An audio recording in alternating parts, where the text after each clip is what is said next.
Bruno Henrique fechou mesmo com o Palmeiras. Vídeo de hoje do canal do Nicola traz a palavra do empresário do atacante e conta também as últimas do São Paulo. Qual o bicho que o tricolor vai bancar aos seus atletas e as consequências positivas do título da Copa do Brasil. Bora falar também sobre o Flamengo. Preciso te atualizar sobre a sacanagem que fizeram com o Dorival Júnior depois da saída dele no Fla. Tem episódios que precisam ser revelados. Falo também sobre a multa rescisória de Jorge Sampaoli e a chance dele ser demitido nas próximas horas.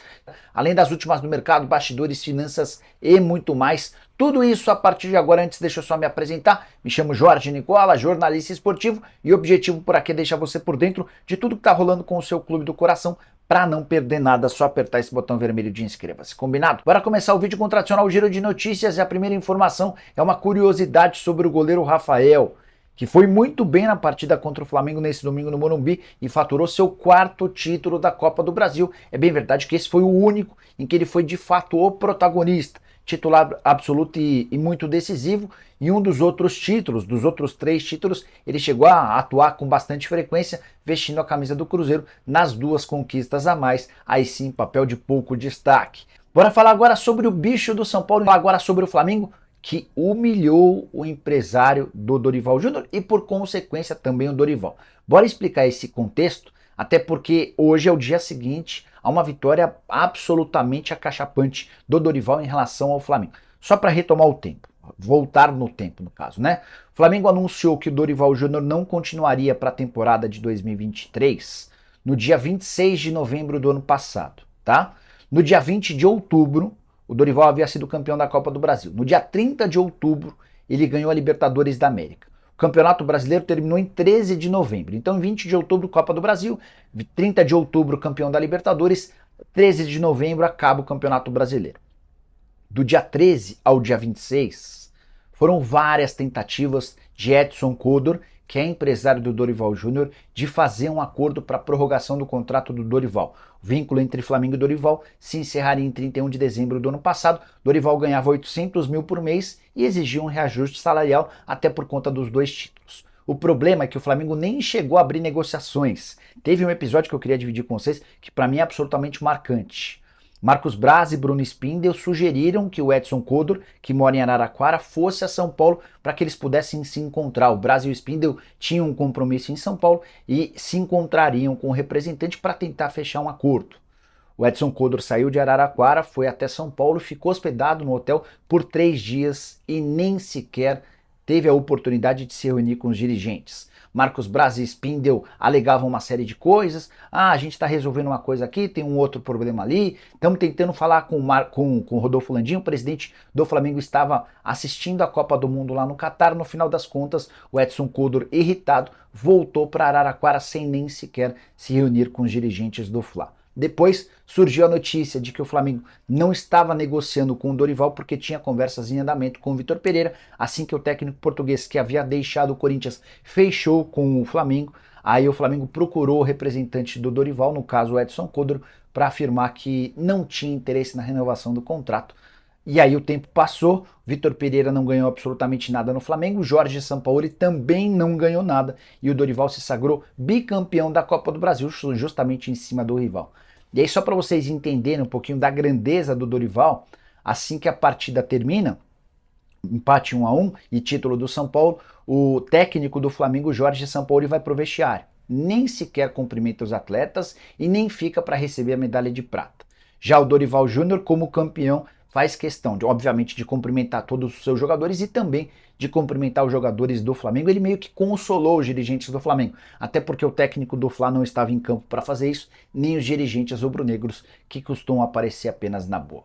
Bora falar agora sobre a multa de Jorge Sampaoli. Existe uma boa chance de o argentino ser demitido nessa segunda-feira e, se rolar, a gente abre uma live ou faz um vídeo para contar todos os detalhes para vocês. O que eu posso assegurar é que a multa é de 2,5 milhões de euros. Isso equivale a 13 milhões e 100 mil reais, valor dessa segunda-feira.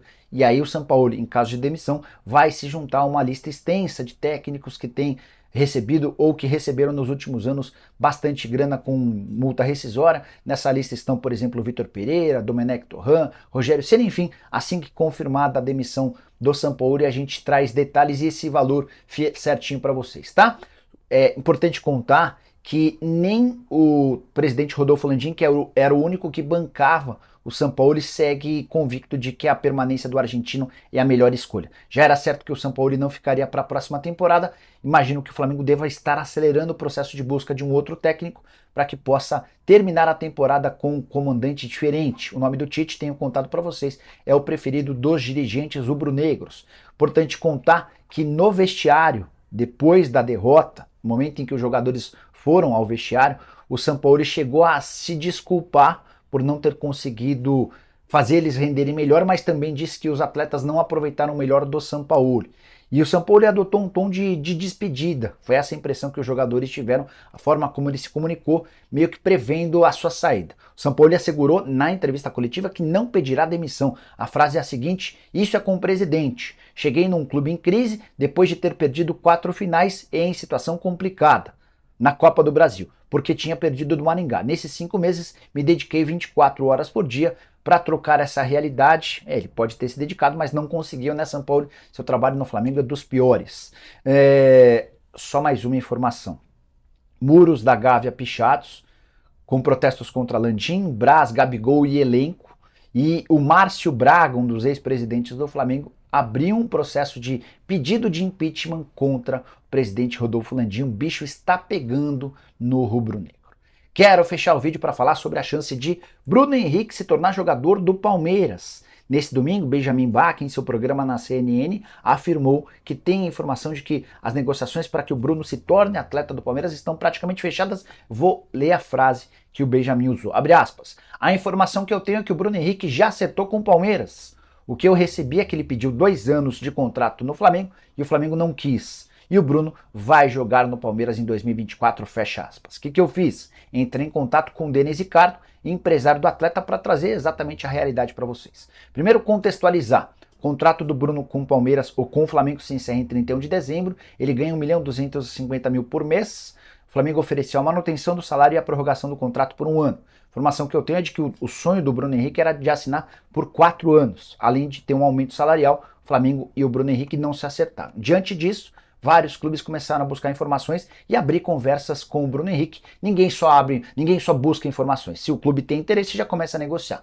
Palmeiras, Grêmio, Internacional, Atlético Mineiro, Vasco e Fluminense foram os clubes que já abriram negociações com o atacante. Bruno tem afirmado que no Rio de Janeiro não vai jogar em outro clube que não o Flamengo. Seria, segundo o Bruno, uma traição, mas em relação ao Palmeiras a coisa avançou. Posso te contar que a melhor oferta que o Bruno Henrique tem hoje é do Palmeiras, 2 milhões de reais por mês, entre salários, direitos de imagem e luvas, contrato de 2 anos prorrogável por um terceiro. A pergunta é, fechou ou não fechou com o Palmeiras? A resposta, de acordo com o Denis Ricardo, é não. O empresário do atacante assegura que não fecharia com qualquer outro clube numa semana de final de Copa do Brasil, mais do que isso, sem ter tido uma última reunião com o Flamengo. O Bruno Henrique sempre deixou claro que vai dar prioridade ao Fla. Se o rubro-negro não cobrir a oferta do Palmeiras, aí corre-se sim o risco de o atleta no fim desse ano se mudar de graça para o Palmeiras. Mas ainda vai haver um novo encontro entre o Marcos Braz, o Bruno Spindel e também o Denis Ricardo para ver se o Flamengo melhora essa proposta. Se melhorar e se aproximar do que o Palmeiras ofereceu, a tendência é que ele fique. Caso contrário, o Bruno Henrique vai escolher por outro clube. Jogador de 32 anos, vai fazer 33 em dezembro, mas ainda extremamente importante, foi dele o gol no empate 1-1 contra o São Paulo nesse domingo, e era o Bruno Henrique o mais chateado, o mais incomodado com a perda do título. Vários outros jogadores do Flamengo não pareciam estar nem aí com a derrota. E você, o que faria para ter Bruno Henrique? O São Paulo conquistou a Copa do Brasil de 2023 neste domingo, 24, após empatar com o Flamengo por 1-1 no jogo da volta no Morumbi. O tricolor paulista conquistou o título inédito após 24 anos de espera. No jogo de ida, o São Paulo venceu por 1-0 no Maracanã. No jogo da volta, o Flamengo abriu o placar com Bruno Henrique aos 17 minutos do primeiro tempo. Rodrigo Nestor empatou para o São Paulo aos 15 minutos do segundo tempo. Com o resultado, o São Paulo conquistou seu segundo título da Copa do Brasil, o primeiro desde 2005. O título é o 13º do São Paulo na história, sendo o 6º de maior expressão, atrás do Mundial, da Libertadores, do Brasileiro, da Sul-Americana e da Recopa. O título é um marco histórico para o São Paulo, que enfim conquistou o título que faltava em sua galeria. O título também é um alívio para a torcida tricolor, que ficou anos esperando por essa conquista. Análise da partida: o São Paulo teve um bom início de jogo, mas o Flamengo abriu o placar com Bruno Henrique, que aproveitou um rebote do goleiro Jandrei. O São Paulo tentou o empate, mas o Flamengo se defendeu bem. No segundo tempo, o São Paulo voltou com mais agressividade e pressionou o Flamengo. O empate veio com Rodrigo Nestor, que aproveitou um rebote do goleiro Hugo Souza. O São Paulo continuou pressionando, mas não conseguiu marcar o gol da vitória. Destaques da partida: o São Paulo teve um bom desempenho coletivo, mas alguns jogadores se destacaram. Rodrigo Nestor foi o autor do gol do empate e foi um dos principais jogadores do time. Jandrei fez boas defesas e foi importante para o São Paulo não sofrer mais gols. O Flamengo também teve um bom desempenho, mas não conseguiu segurar o empate. Bruno Henrique marcou o gol do Flamengo, mas o time não conseguiu marcar o gol da vitória. E foi importante para o Flamengo não sofrer mais gols. Conclusão: o São Paulo conquistou um título inédito e importante, que vai marcar a história do clube. O título é um alívio para a torcida tricolor, que ficou anos esperando por essa conquista. O São Paulo agora volta suas atenções para o Campeonato Brasileiro, onde está na 10ª colocação. O time precisa se recuperar na competição para alcançar o objetivo de classificar para a Libertadores de 2024.